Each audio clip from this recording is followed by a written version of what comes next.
$347 for electricity? You've got to be joking. My bill usually tops out at $120, even during the hottest months. But guess what? Turns out my delightful HOA president, Brenda, had been creeping into my backyard in the middle of the night at around 3 a.m. and using my pool's electrical box like it was her own private charging station. But here's the kicker. That electrical box, it's got a very particular connection to something the average person wouldn't even think about.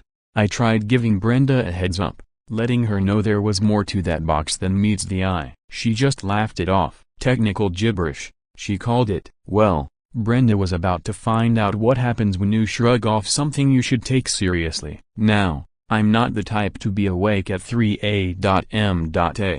unless there's some kind of emergency, but that night, something just felt off. You ever get that eerie sense that something's wrong, even before you see it? That's what hit me. So I pulled myself out of bed and stepped outside. What I saw made me think I was dreaming. Right there by my pool sat this gleaming white Tesla. Perfect condition, like it had rolled off the showroom floor 10 minutes ago. For a second, I genuinely wondered if I had blacked out and bought a car I couldn't afford. Wouldn't be the first time I made a bad decision on vacation, honestly, but I checked no Tesla in my bank statements. Still broke, still rocking my old beat-up truck. That's when I noticed the cord. A thick, heavy-duty extension cable running straight from the Tesla to my pool's electrical system. I just stood there in my pajamas, barefoot on the grass, trying to process what I was looking at. Someone was actually using my electricity to charge their car at my house while I was asleep. So here's the setup. I just got back from a trip to Hawaii. You know how I suppose vacation blues, plus that creeping dread of the stack of bills waiting for you. I'm sorting through the usual junk mail when I spot the power company envelope. Normally, I glance at the number, pay it, move on. This time, I actually stopped and looked. $347. No exaggeration. I dropped to the kitchen floor. My usual power bill is about $120, tops. This one, nearly triple. My brain immediately went to worst-case scenarios. Was the air conditioner on non-stop? Did something break while I was gone? But the weather had been mild, and everything looked normal. That's when I started playing detective. You know the drill, going over everything, trying to figure out where the money went. Did I leave all the lights on? Let the pool pump run non-stop? Leave the TV on for the dog? Nothing added up, so I decided to take a proper look around my place. And what I found made my stomach sink. The area around my pool's electrical box was beaten down and the grass was flat like someone had been there a lot. Fresh scratches marked the metal cover. These weren't there before my trip. It was either the world's most aggressive wildlife or someone had been tampering with my setup.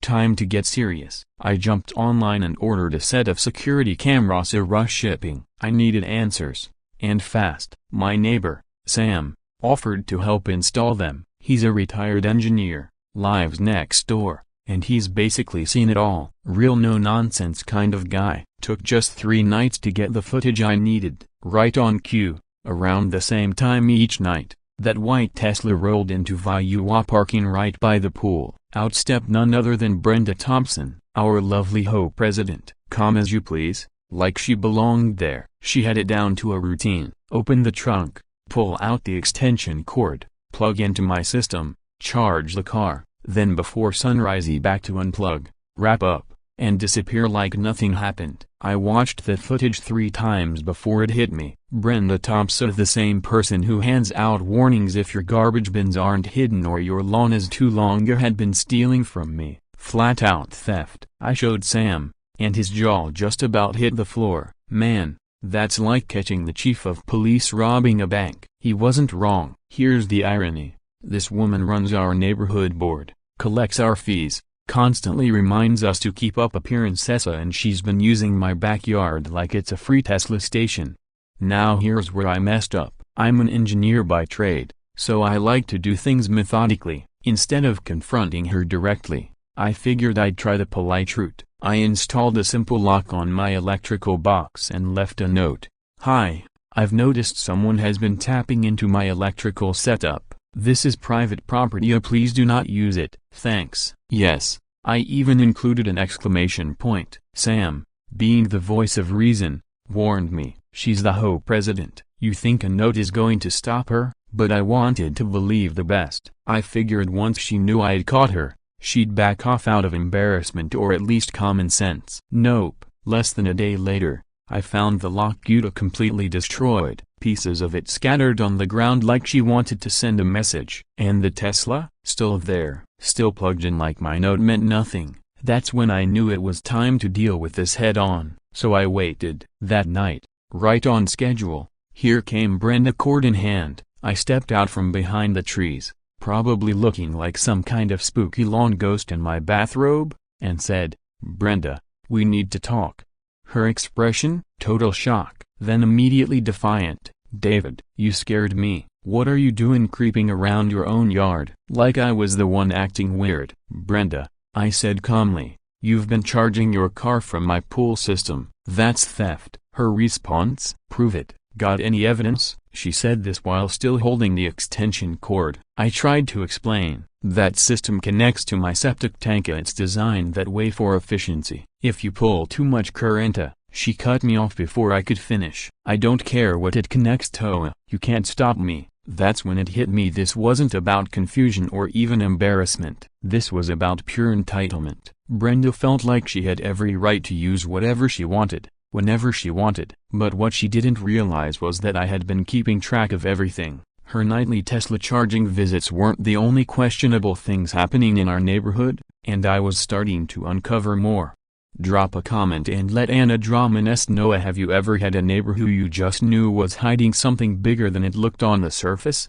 Here's what really frustrates me about people like Brenda: when they get caught, they don't retreat or they escalate. The very next night, she didn't just return with her Tesla. She brought extra gear, pool lights I'd never seen before, a sound system, extension cords stretching all over like she was preparing for a mini concert. And she did it all right in front of me, while I stood in my kitchen window holding my coffee, watching her casually set up like this was her property. She wasn't just stealing now, she was sending a message. "Wanna play games?"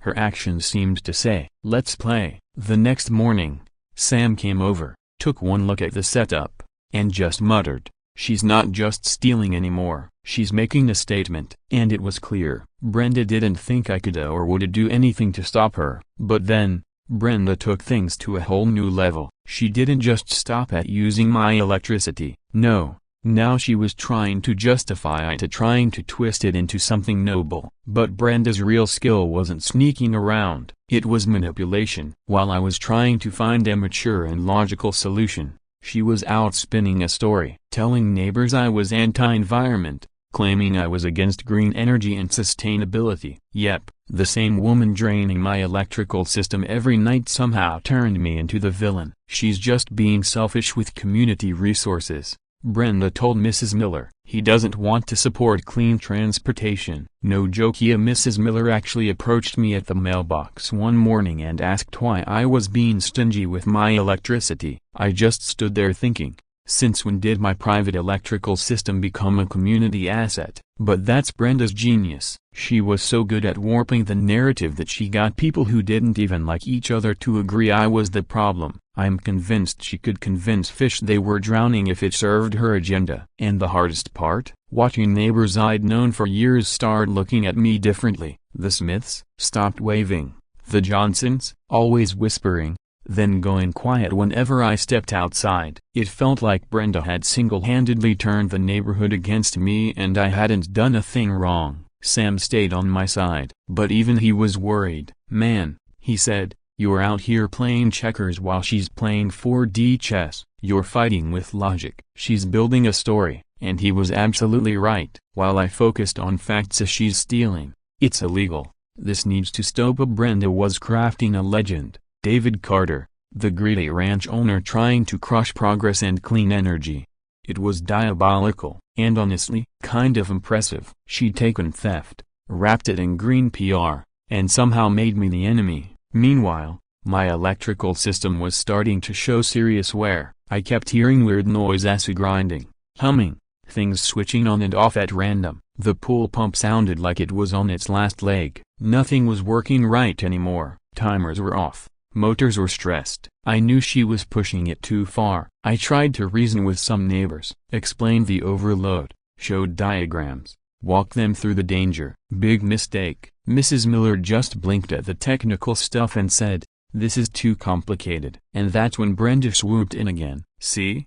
she said with a smug little smile. "That's what people do when they don't want to admit they're wrong and they try to confuse you with big words." At that point, I honestly believed she could have sold sand in a desert. She had this way of taking a completely reasonable concern and making it sound like selfish paranoia. Then came the bombshell. Brenda announced she was organizing a community green energy celebration, a party, at my pool, using my electricity, without ever asking for permission. "We'll show everyone how beautiful shared resources can be," she said, during a little impromptu gathering on the street, and people were thrilled. Free food, music, a celebration of environmental awareness. Everyone thought it was brilliant, except me. I was the only one who saw it for what it really was. The boldest, most outrageous theft dressed up as a community event. She was planning to bring in professional DJ gear, lights, catering of the works, all powered by my overburdened electrical system. And of course,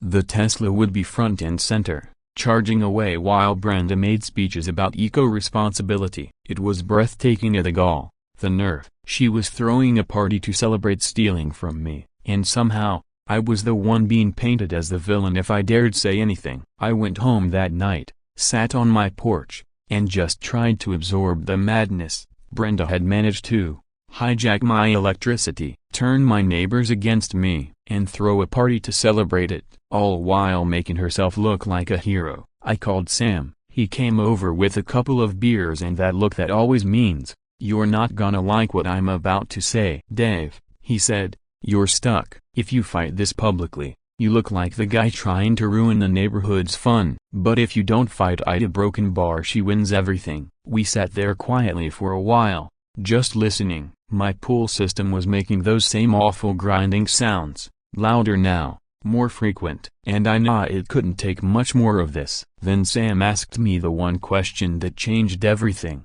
What happens if she actually throws that party, all that equipment, all that strain, on top of what she's already been running for weeks? I started calculating the load in my head, and suddenly, I wasn't just annoyed, I was scared. "You know what, Sam?" I said, with a strange sort of grin creeping onto my fascia. "Let her have the party, let her haul in all the equipment she wants." Sam gave me a look like I just declared I was moving to Mars.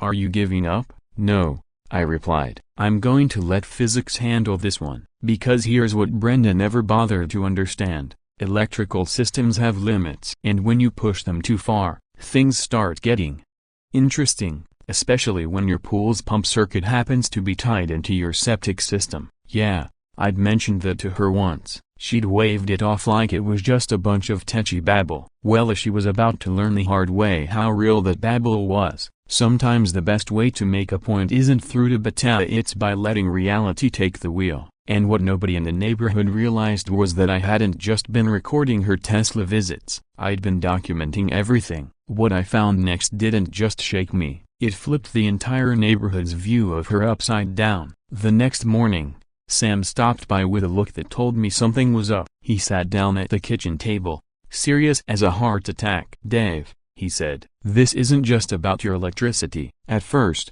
I thought he meant Brenda had been mooching off someone else too. Nope, it was far bigger. Turns out, Sam had done some investigating of his own after watching my security footage. What he uncovered was a pattern of behavior going back months and maybe longer. Mrs. Miller, her Wi-Fi had been mysteriously hijacked, her data usage doubled, and she thought her grandson's online gaming was to blame. Turns out someone was camping on her network for hours every day. The Smiths, their water bill skyrocketed right after Brenda launched her so-called neighborhood car wash project. She'd used their hose and water under the guise of community beautification. The Johnsons, they hired landscapers who also trimmed Brenda's hedges. When they questioned the extra charges, the landscaping company said Mrs. Thompson had told them it was all part of a shared neighborhood contract. Every time she stole something, she wrapped it in just enough community good talk to make people feel guilty for questioning her. "She's not just freeloading," Sam said, laying out a pile of photocopied bills and receipts. She's a serial manipulator, a scam artist, and she's been using all this green energy talk as a cover. I stared at the evidence, and that analytical part of my brain started spinning. This wasn't random. This was methodical. It was a full-on neighborhood con, and somehow, she'd convinced everyone she was the moral compass of our community. Wi-Fi theft, water theft, power theft, service theft. Brenda had turned our block into her own private buffet of free utilities, and the moment anyone tried to raise a red flag, she'd guilt-trip them about not supporting the community. Suddenly, it all made sense. The long-winded speeches about sustainability, her obsession with communal values, that shiny Tesla she kept plugging Ina and bragging about. This woman wasn't some eco-warrior. She was a scammer hiding behind the language of responsibility and progress. But here's where I made a misstep. I was so outraged by the sheer scale of her manipulation that I wanted to expose it all right then and there. We need to call a meeting, I told Sam. Tonight, show everyone the evidence, put this to bed. But Sam, who clearly understood people better than I did, just shook his head. Easy, man. If you drop all of this on them at once, they're not going to believe you. You'll come off like a nut, especially with how much goodwill she's built up. He was right, of course, but I was still thinking like an engineer. Problem A, solution A, execute. I didn't yet grasp that this situation was as much about perception as it was about truth. Brenda must have sensed I was gearing up for something, because she beat me to the punch. Before I even had the chance to act, she launched her own version of events. She started going door to door, spinning stories. David's been acting strange, she told people. He's obsessed with me. He's spreading wild rumors. Full-on damage control media complete with a sympathetic tone and exaggerated concern. She says you've been harassing residents and prying into their utility bills, Sam told me, shaking his head. Brenda even called a last-minute home meeting, claiming we needed to address community resource misuse by selfish individuals. I've got to hand it to her, the woman knew how to play her cards. By the time I tried to talk to Mrs. Miller and show her what was really going on, she had already been fully spun by Brenda's narrative. David, she said gently, I really think you need to let this go. Brenda explained, you've been under stress lately and might be projecting it onto her. Projecting? She was robbing every one of us blind, and somehow, I was the one who needed help. But then, Sam uncovered something that flipped everything upside down. He'd been out walking his dog when he passed by Brenda's garage door wide open, her voice echoing out into the quiet street. She was on the phone and didn't notice anyone nearby. Yes, she was saying, I need that Tesla sponsorship deal after this party goes viral. That caught Sam's attention. She went on, the whole neighborhood's going to see how amazing resource sharing can be. It'll make perfect content for your campaign. Then she mentioned debt collectors, late notices, refinancing options. That's when it all snapped into focus. Brenda wasn't freeloading out of convenience or idealism. She was broke. And this party? It wasn't just about the neighborhood. It was a last-ditch effort to monetize the entire thing. The Tesla, the environmental soapboxing, her high and mighty role in the HOA. It was all one big illusion funded by our resources. She was trying to build an influencer persona on our backs. When Sam told me about the phone call, everything finally made sense. Brenda wasn't some misguided eco-warrior. She was desperate. She'd turned our neighborhood into her content factory and our utilities into her business model. The talk of sustainability, green values, unite you, that was just branding. The community sharing rhetoric, just a smokescreen. She was literally stealing her way toward social media fame and sponsorships. She's not just broke, I told Sam, she's betting it all on this party. And if the party went south, then things were going to get very interesting. That night, I walked around my property with a new mindset. Every hum, every click, every irregular cycle in my pool equipment was now a red flag. The pump was working overtime. My septic system was receiving weird signals due to the overloaded shared electrical line. The noise from the motor had gotten worse, louder, rougher. Brenda wanted to host a full-blown event in my backyard, a professional-grade DJ setup, light rigs, commercial catering gear, and of course, the Tesla staying plugged in the entire time. And she was going to live stream it all. showing off her community-driven energy initiative as proof of her leadership. The same woman who dismissed my concerns as technical nonsense was about to learn a very real, very expensive lesson about what happens when you ignore electrical load capacity. Through Sam's updates, I watched Brenda's stress build behind the scenes. She was running out of time, and out of lies to tell. I knew she was about to make her biggest move yet, the one that would finally unravel everything she'd built. What I didn't expect was how spectacularly it would collapse. The next home meeting was where I learned something the hard way.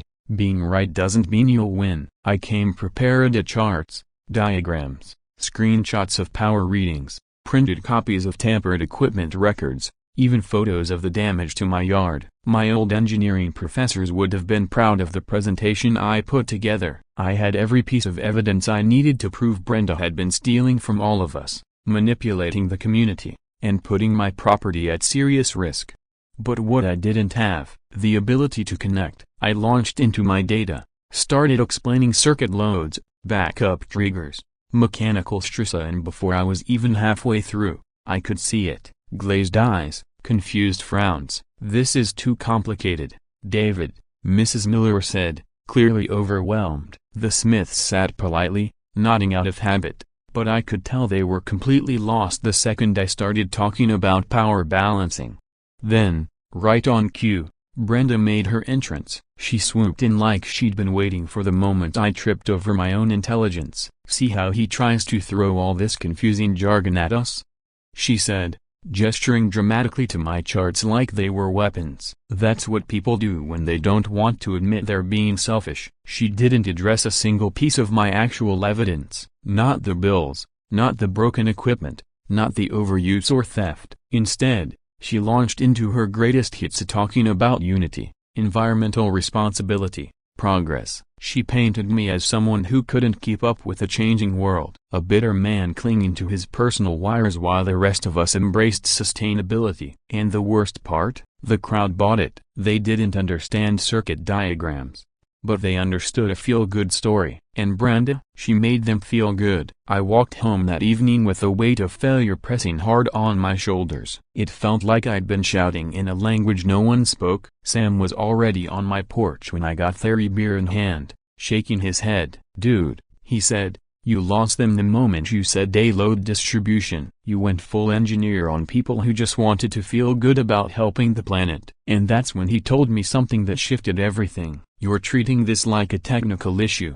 he said, "but this isn't about systems or specs. It's a people issue. You can have every fact lined up perfectly, but if people don't want to believe them, the facts don't matter." And he was right. I'd been so focused on proving I was right, I forgot about being effective. Brendan understood something I didn't, that most people don't respond to data, they respond to stories. People don't make decisions based on spreadsheets or schematics, they respond to how something feels. Brenda made them feel inspired, like they were part of a bold new movement. I made them feel overwhelmed and confused. No wonder she was winning. "So what now?" I asked Sam. "Stop trying to win them over," he said. "Let her try to convince them." At first, I didn't get what he meant, but the more we talked it through, the clearer it became. A new approach started forming in my mind. Brenda had already announced the date for her big party, a Saturday, smack in the middle of peak power usage hours. She was planning to bring in high-powered DJ equipment, elaborate LED lighting setups, and catering gear, all while keeping her Tesla plugged in and streaming the whole thing online. She told the caterers they could draw as much electricity as needed because, in her words, it was community property. The same woman who once scoffed at my warnings about septic system wiring was now openly promoting a plan that could fry my entire electrical system.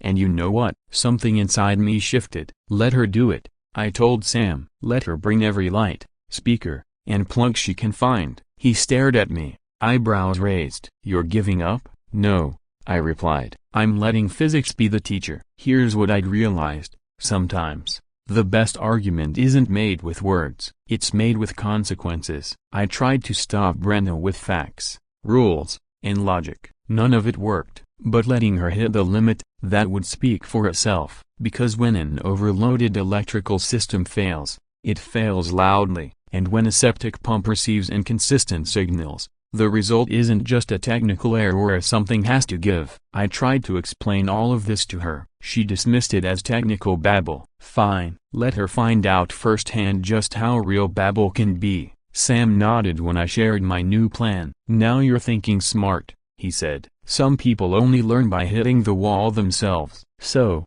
I started monitoring everything, and not to prevent the inevitable breakdown, but to record it. Every strange sound, every out-of-sync timing cycle, every small sign that the system was under strain, I documented it all. Meanwhile, Sam's unofficial neighborhood intel network was still feeding me updates. Apparently, Brenda had been caught on another phone call, this time pleading with someone who sounded like a collections agent. I just need until next weekend, she said. Once the party goes viral, I'll have sponsors lined up. That was it. She was literally banking on stolen electricity to rescue her from financial collapse. Her activism, her community leadership, the expensive care, it was all a performance, funded by other people's generosity, trust, and utility bills. One big live stream was supposed to make it all legitimate and profitable. Honestly, the level of delusion was almost impressive. But what really revealed who Brenda truly was came next. Instead of backing off when people in the neighborhood began quietly questioning their rising bills, she doubled down. She started holding sustainability workshops in her garage, giving talks about energy conservation and collective responsibility. She painted herself as the progressive visionary, misunderstood by old-fashioned thinkers like me who couldn't grasp the beauty of shared living. Then came the group chat. She created a neighborhood messaging thread and started spamming it with articles about green living, minimalism, and ethical community structures. Each message was carefully crafted to reinforce one idea, that resource sharing wasn't just smarter, it was morally superior. That night, the night before the party, I sat out on my porch and listened to my home's electrical system groan under the pressure of her pre-party tests. The DJ had come by to run sound checks. The lights in my house flickered during the bass drop. Brenda's Tesla hummed quietly from the charger. Her pool lights were running a synchronized display. My septic pump was struggling to stay in rhythm. Sam came over with a beer, and we watched the chaos building. You know what's crazy? He said. If she'd just come to you at the beginning and said, "Hey, I'm in trouble, can we work something out?" you probably would have helped. He was right. I'm not heartless. If a neighbor came to me honestly and asked for help, we'd figure something out. That's what neighbors do. But that's not what Brenda wanted. This wasn't about survival, it was about manipulation, about control. She believed the rules didn't apply to her. But tomorrow, she was going to learn a lesson that no neighborhood title or eco-speech could shield her from. The only question was, would the neighborhood learn it with her? Got a story of your own? Tell us in the comments. What's the most outrageous thing a neighbor's done because they thought they could get away with it? Anna Drama Nest wants to hear your wildest community tales. That Friday night, I made a decision that the old me never would have considered. I was going to let the party happen, not out of surrender, but because I finally understood what it Sam meant to let her prove it herself. When someone's digging their own grave, don't take away the shovel. So I focused not on prevention, but documentation. I set up multiple discrete cameras around the yard, and not to catch her in the act,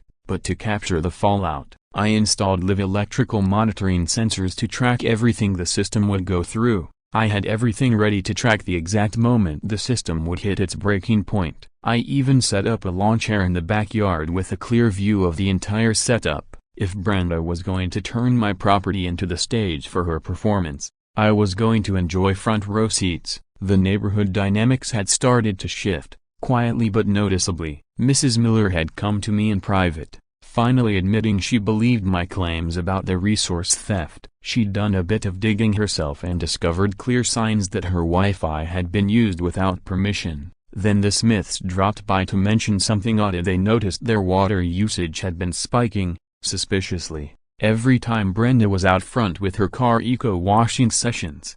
Other neighbors were beginning to doubt Brenda's version of the story, but they weren't ready to challenge her directly. Wait for the weekend, I told them. Sometimes truth doesn't need to be explained, it just needs to be seen. I wasn't trying to be cryptic, I was being realistic. Words hadn't worked. Now, People needed to witness the outcome of Brenda's choices for themselves. The weather was ideal, clear skies and warm, just right for outdoor festivities and, coincidentally, maximum electrical demand. Brenda had been up since early morning, orchestrating every detail of what she clearly saw as her big moment. Trucks rolled in, unloading high-end DJ gear, massive LED light panels, portable catering stations, and even a professional videographer she had hired to broadcast the event online. Extension cords stretched out like a web across my property, plugged into every accessible outlet on my system, looking more like a chaotic tech expo than a neighborhood celebration.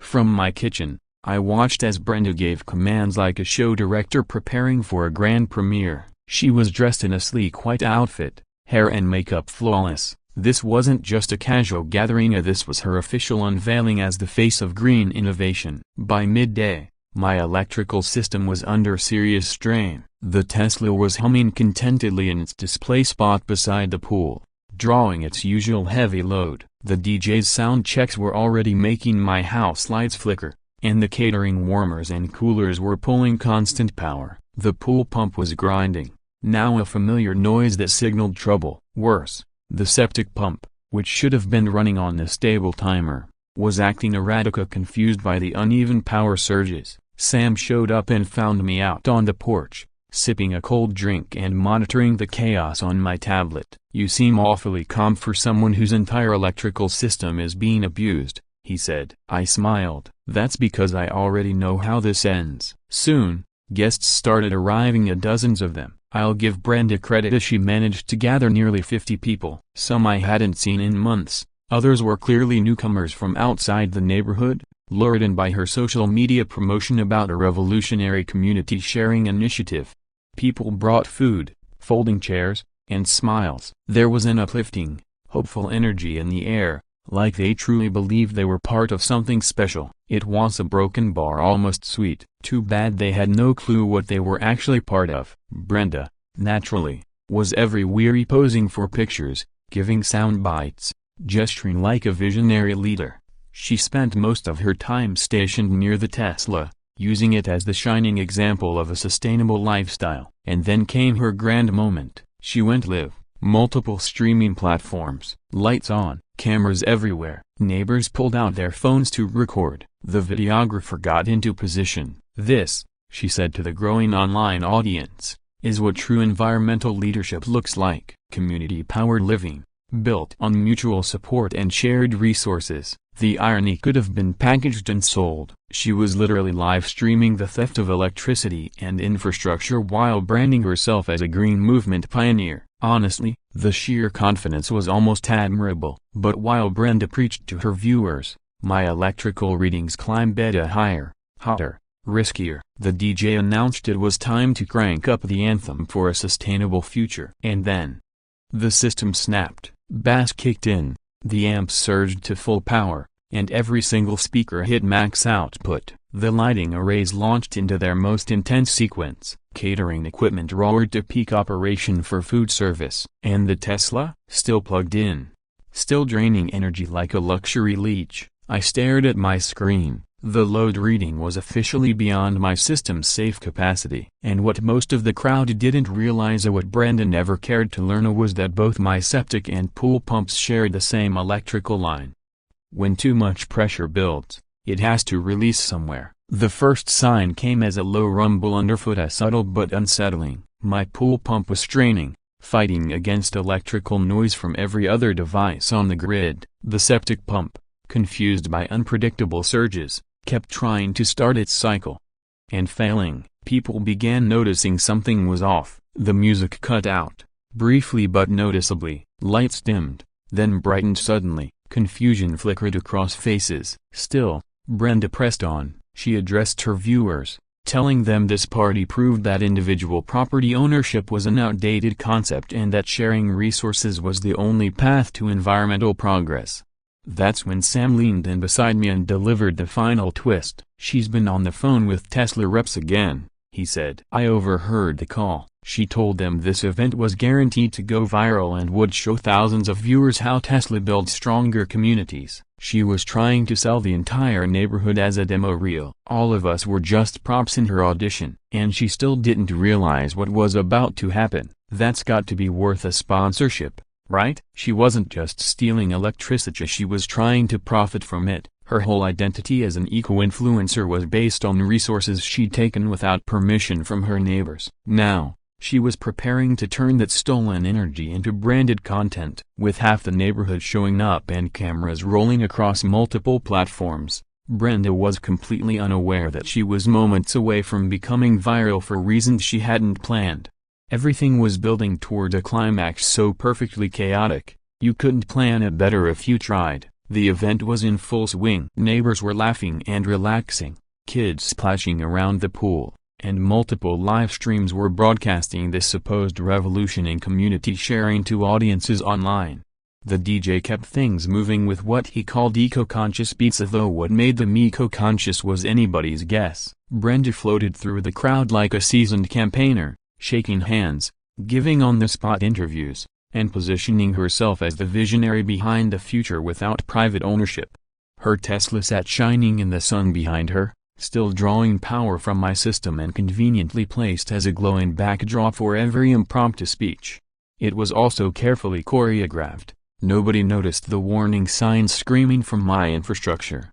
But I noticed. Every unnatural whine, every flicker from the lights, every abnormal pulse through the wires told me we were dancing on the edge. My monitoring setup showed a full-blown electrical overload of voltage spikes, current instability, unsafe heat levels. Every time the DJ kicked the volume higher or cycled into a more aggressive light pattern, my pool pump responded with new mechanical groans.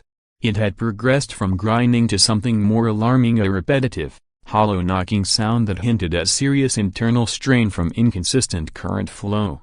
Even worse was the septic system. Its cycles had gone completely haywire, switching on and off unpredictably in an attempt to adapt to the chaos. I tried to warn Brenda about all of this weeks ago. She'd brushed it off, calling it technical overthinking. Well, the thing about physics is that it doesn't care what you believe. It isn't impressed by social clout or live stream follower counts. Nature operates by its own rules and it doesn't negotiate. Sam stood nearby, phone in hand, keeping a close eye on the tangled mess of extension cords now radiating warmth from the sheer electrical demand.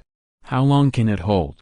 he asked, nodding toward the overloaded setup. "Not long," I said, eyes fixed on the display where red alerts blinked across nearly every line of data. "We're seconds from a reality check." The best part? Brenda had engineered this disaster herself. She'd insisted on industrial-grade equipment, non-stop power-draining displays, and a Tesla that had been plugged in since sunrise, all while streaming to an online audience eager for innovation. She thought she was building her breakthrough moment. What she'd actually built was the blueprint for a spectacular collapse. The crowd around her kept growing, both in person and online. Her videographer excitedly announced that viewer numbers were rising fast. Environmental blogs, green tech forums, and sustainability pages were picking up the stream and sharing it widely. Brenda was ecstatic. Her speeches grew louder, her movements more theatrical. She gestured toward the equipment with pride, pacing beside my electrical meter like it belonged to her. "Individual ownership is the real obstacle to progress," she proclaimed into the camera, hand resting on my breaker box. "We need to shift toward collective access, toward optimized community living." Applause rippled through the yard. People were actually moved by her message. They believed they were witnessing the start of something meaningful. They wanted to believe it. The sad part? They were good people. They'd brought food to share, offered help with the setup, and were genuinely excited to be part of something that felt hopeful and modern. The children were laughing, families connecting, neighbors bonding. If you ignored the enormous theft powering it all, it really did look like a beautiful event. But the universe doesn't grade you on how pleasant the vibe is. Consequences don't care whether your intentions were noble. And physics certainly doesn't stop to check if you're enjoying yourself. That's the thing about Naturia, it plays fair, but it plays hard. No politics, no pity, just pure cause and effect. Then the DJ sealed everyone's fate. "All right everyone," he called out, Let's turn it all the way up. Let's show the world what real community energy feels like. He cranked everything to max. Bass erupted through the yard with seismic force. Speakers howled. Amps pushed to their highest possible output. The lights kicked into an aggressive pulse pattern that lit the entire block like a dance floor at a stadium concert. And still somewhere in the background the Tesla remained plugged in, slowly and steadily draining power like a patient predator. The LED systems began cycling through their most power-thirsty displays like a high-voltage light show. Meanwhile,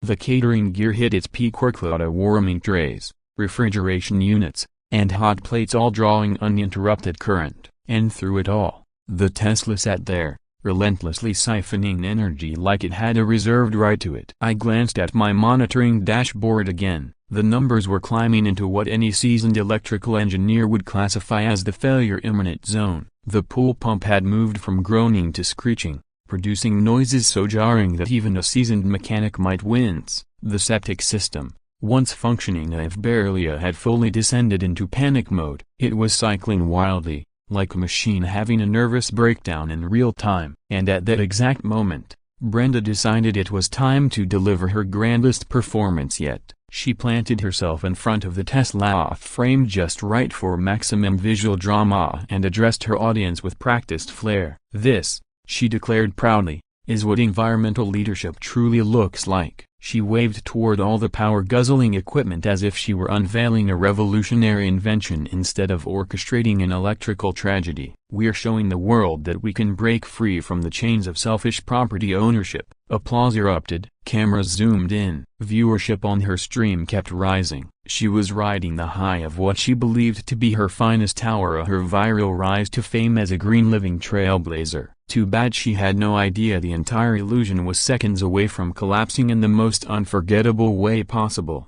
The irony of it all was just too sharp, almost as if the universe was in on the joke. That's when I felt it. The first sign, barely noticeable, but unmistakable if you knew what to watch for. A faint vibration started radiating from the ground near my pool equipment. Subtle, but growing. The pool pump was buckling under the stress, shaking hard enough to start loosening the bolts anchoring it in place. The septic unit had taken on a chaotic rhythm, a jumbled pattern of whirs and clicks, like a frantic Morse code plea only an engineer would recognize. I stood from my chair and caught Sam's eye through the crowd. He gave me a nod. He felt it, too. We both knew it was too late now. The collapse wasn't just coming, it had already begun. Brenda was seconds away from going viral, just not in the way she had planned. Before we jump into the chaos, drop a comment for Anna Dramanesta. What's the most spectacular moment you've seen where confidence crashed headfirst into reality? Because what happened next would have made physics professors weep from both joy and horror. It all began when the DJ, fully caught in the energy of the moment, declared it was time to crank things to the next level. "Let's take this party to maximum community energy," he shouted. With that, the bass drop hit hard. You could feel it ripple through the lawn. The amps surged to their loudest setting. The lights shifted into their most demanding pattern, yet blinding, pulsing, and surging with current. That was it, the final straw. My electrical system had been pushed well past its safety limits for hours. It couldn't hold anymore. The pool pump let out a metallic screech, an unmistakable sound of machinery dying in real time. But that wasn't even the worst of it. The real danger was lurking below. Brenda had always mocked what she called my technical mumbo-jumbo, never understanding one basic principle. When you overload a shared electrical setup that includes waste management, the pressure doesn't just vanish, it finds a way out. My septic system had been fighting to stay functional through unstable currents all day. Now it was getting such erratic signals that it essentially reversed on itself, pushing against pressure building deep in the pipes. What followed was 10 seconds of deep, subterranean rumbling. You'd think it was a minor earthquake, unless, like me, you recognized it as a system about to rupture. The guests were still too busy dancing and laughing to notice. But I knew, and then, it happened. With a sound like a train engine being hosed down by a fire hydrant, a massive geyser shot straight up from the pool's drainage pipe. 15 feet of raw, Brown septic fluid erupted into the sky in a perfect arc. The sunlight caught it just right, creating a sick parody of a rainbow as gravity pulled the fountain back down directly onto Brenda's spotless, all-white eco party. It couldn't have been more perfectly timed if it had been directed by a filmmaker. Brenda, mid-speech, hand raised dramatically beside her Tesla, was explaining how collective living always leads to beautiful, shared outcomes. That's when nature decided to offer her own rebuttal. Her expensive white outfit transformed from spotless to completely drenched in brown, in about 3 seconds flat. The Tesla, shining like a mirror for hours, took the full brunt of the fallout coated in something no amount of detailing was ever going to fix. The crowd's applause turned into chaos in an instant. People screamed, slipped, and stumbled across the now slippery, sewage-soaked lawn. Parents grabbed children, guests ran in every direction, as some yelling, others gagging. The DJ booth, grounded but not waterproof, sparked and popped dramatically enough to look dangerous, though probably more show than substance. And through all of it, the cameras never stopped rolling. Every second of what was quickly turning into the most unforgettable eco-disaster of the decade was being captured on camera. Whether you saw it as tragic or hilarious likely depended on how soaked you were. The most incredibly or horrifying part, the septic geyser didn't stop immediately. It rained down for a full 30 seconds. 30 long, disgusting seconds of wastewater pouring over people, food, tents, decorations, and Brenda herself, who stood frozen in shock, drenched head to toe while her live stream continued documenting her descent from self-proclaimed sustainability icon to cautionary tale in real time. When it finally ended, silence fell like a curtain. 53 people stood in my yard, all various shades of brown, some stunned, others just too shocked to speak. Everyone stared at the woman who had promised them a visionary community gathering. The only sounds were the steady dripping of wastewater, a child crying quietly in the background, and the dying wheeze of my pool pump finally giving up the fight. That's when I rose from my clean, dry lawn chair and decided it was time for a little education. "Everyone, let's stay calm," I said as I made my way toward the crowd, phone in hand. "I think it's important you understand exactly what just happened." I saw Brenda preparing to accuse me of sabotage, so I beat her to the punch. "My septic and pool systems run on a shared electrical circuit. It's more efficient that way. But when that circuit is overloaded with extra power demands, the septic pump starts malfunctioning. It reverses, and the wastewater, well, it has to go somewhere. In this case, up through the pool drain." It was a simple explanation of a very messy lesson in physics, and now everyone was paying attention, mostly because they were all standing in very real, very smelly proof.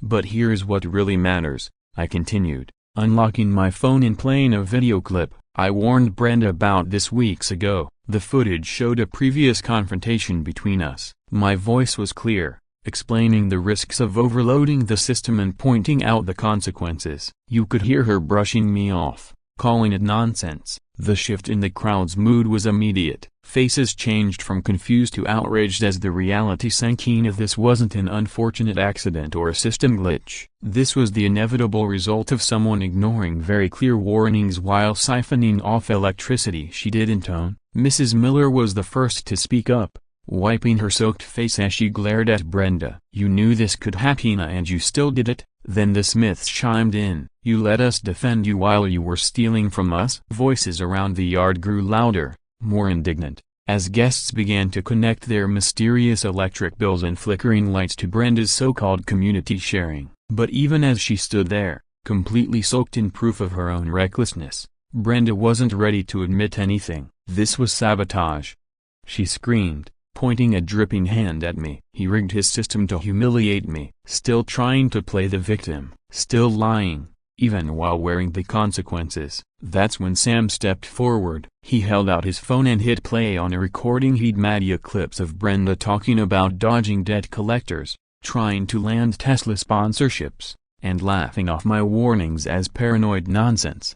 The moment her voice was heard bragging about monetizing stolen power and ignoring some guy's septic rants, the crowd fell into stunned silence.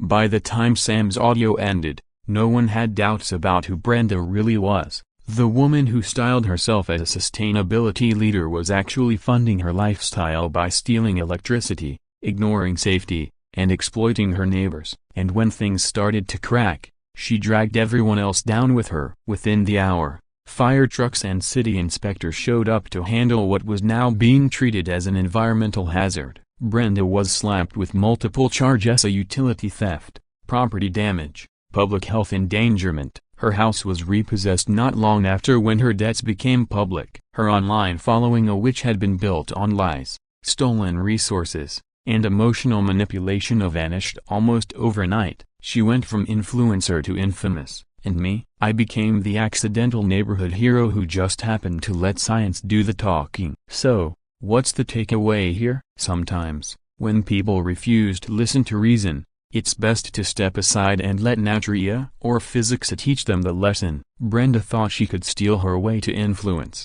image, and praise, but the laws of nature had other ideas. If someone warns you about technical details, especially if that someone's an engineer, maybe don't laugh them off. And if you're going to steal electricity, definitely don't ignore warnings about shared septic systems, because wastewater always finds a way back to the surface, figuratively and literally. Thanks for sticking around for this wild ride from Anadrominest. If this tale of karma made you cringe, laugh, or both, go ahead and tap that like button. It helps us share more stories where justice shows up in the most unexpected ways. Stick with USA, because next time, we're diving into another unforgettable tale that proves truth really is stranger than fiction. Real people, real bad decisions, really entertaining. Click like, hit subscribe, and stay tuned for more from Anadrominest.